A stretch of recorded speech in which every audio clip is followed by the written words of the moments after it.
बिस्मिल्लाहिर्रहमानिर्रहीम। अस्सलाम वालेकुम दोस्तों, जैसा कि आप सबको पता है कि सेनेट इलेक्शन करीब आ रहे हैं और जैसे जैसे सेनेट इलेक्शन करीब आते जा रहे हैं वैसे वैसे हुकूमत की बुखलाहट में भी इजाफ़ा होता जा रहा है। पाकिस्तान में महंगाई अरूज पर पहुंची, आम आदमी की क़ुव्वत ख़रीद जवाब दे गई तो वज़ीर आज़म ने कहा घबराना नहीं। अद्वियात की कीमतों में इजाफ़ा हुआ तो वज़ीर आज़म ने कहा घबराना नहीं। बिजली महंगी हो रही है, होती रही तो वज़ीर आज़म ने यही राग रापा कि घबराना नहीं। गैस की कीमतों में इजाफ़ा हुआ तो वज़ीर आज़म ने कहा घबराना नहीं। सब्ज़ियाँ महंगी हुई, टमाटर शार्ट हुए, गंदम महंगी हुई, आटा महंगा हो गया, चीनी महंगी हो गई, वज़ीर आज़म ने कहा घबराना नहीं। तो ये राग अक्सर आपने टीवी में सुना था। दूसरा राग था कि मैं नारो नहीं दूंगा। अब जैसे जैसे सेनेट इलेक्शन करीब आ रहे हैं तो वज़ीर आज़म साहब खुद घबरा गए हैं। अब उसके घबराहट की क्या वजह है वो मैं आगे चल कर आपको बताता हूँ कि वज़ीर आज़म साहब इतनी परेशानी में क्यों हैं। कल वज़ीर आज़म साहब ने सदर के ज़रिए अपने जो कठपुतली सदर हैं वो दांतों वाले डॉक्टर आरिफ अलवी साहब के ज़रिए एक आर्डीनेंस जारी करवाया, सदारती आर्डीनेंस के शो ऑफ हैंड के ज़रिए इलेक्शन करवा दिए जाएं। इससे पहले वज़ीर आज़म साहब ने सदारती रेफरेंस एक दायर करवाया सुप्रीम कोर्ट में कि हम क्या शो ऑफ हैंड के ज़रिए सेनेट का इलेक्शन करवा सकते हैं। तो जजेस की जो रिमार्क्स आए वो भी बहुत ज़्यादा हुकूमत के लिए इतने अच्छे नहीं थे।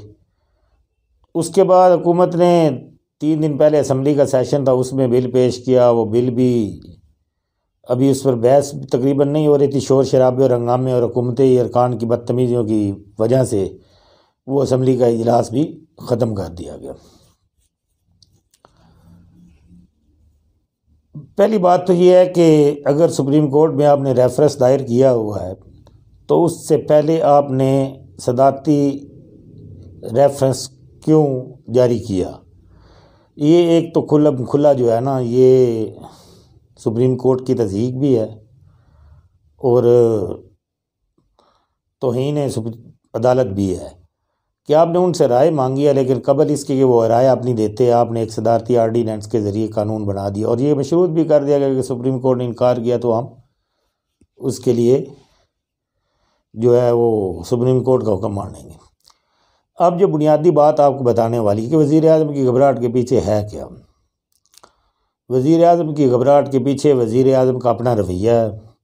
वो रवैया जो उसने 3 सालों में अपने अरकान असम्बली से रखा, वो रवैया जो उसने बुरी कौम के साथ रखा, वो रवैया जो उसने ममलिकत खुदादाद पाकिस्तान को तबाह करने के लिए रखा। वज़ीर आज़म पाकिस्तान साहब की वजह से उनके अपने अरकान असम्बली जो हैं वो दिन ब दिन मुसलसल जो है वो उनसे दूर होते जा रहे हैं। अब जो ख़बर हमारे पास है, जो हमने सुना है या हमें बताया गया कि पीपल्स पार्टी ये चाहती थी कि किसी तरीके से जो है ना वो अदम एतमाद की तहरीक के लिए पोजीशन को कायल किया जाए।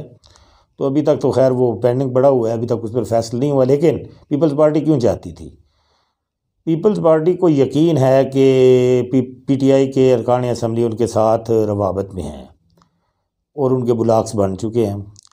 जो आवाज़ें आ रही हैं उनके मुताबिक तकरीबन 30 से 35 अरकान असम्बली हैं जो कि इमरान ख़ान की पॉलिसियों की वजह से वो हुकूमत का साथ नहीं देना चाहते या वो पीपल्स पार्टी की क़यादत के साथ किसी न किसी तरीके से राब्ते में हैं। वो पीपल्स पार्टी के पास वो जो 30 बंदे जो राब्ते में हैं, पीपल्स पार्टी ने उनको शो नहीं किया। ना पीडीएम के किसी इजलास में उनको बताया है कि हमारे पास 25-30 हमारे बंदे जो राब्ते में हैं, उनके नाम भी नहीं बताए। उसकी बुनियादी वजह ये है कि पीपल्स पार्टी देखना चाहती है सेनेट का इलेक्शन और यूसुफ रज़ा गिलानी का जो है इस्लामाबाद से फ़ैसला किया गया कि उनको सेनेटर का इलेक्शन लड़ाना है, वो भी इस सिलसिले की ही एक कड़ी है।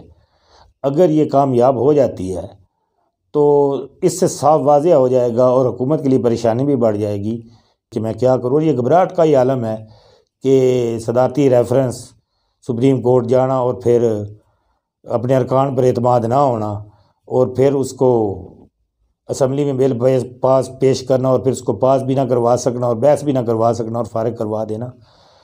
तो कुछ ऐसा है जिसकी वज़ीर आज़म को भी खबर है, इदारों को भी खबर है और अपोजिशन को भी खबर है।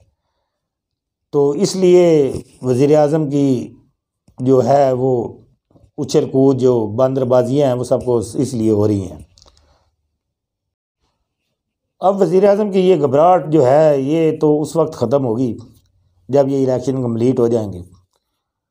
अगर यूसुफ रज़ा गिलानी इस्लामाबाद से सेंटर मुंतखब हो जाते हैं तो ये फिर हुकूमत और वज़ीर आज़म का रहना ये बनता नहीं है, इखलाकी तौर पर भी और आइनी तौर पर भी।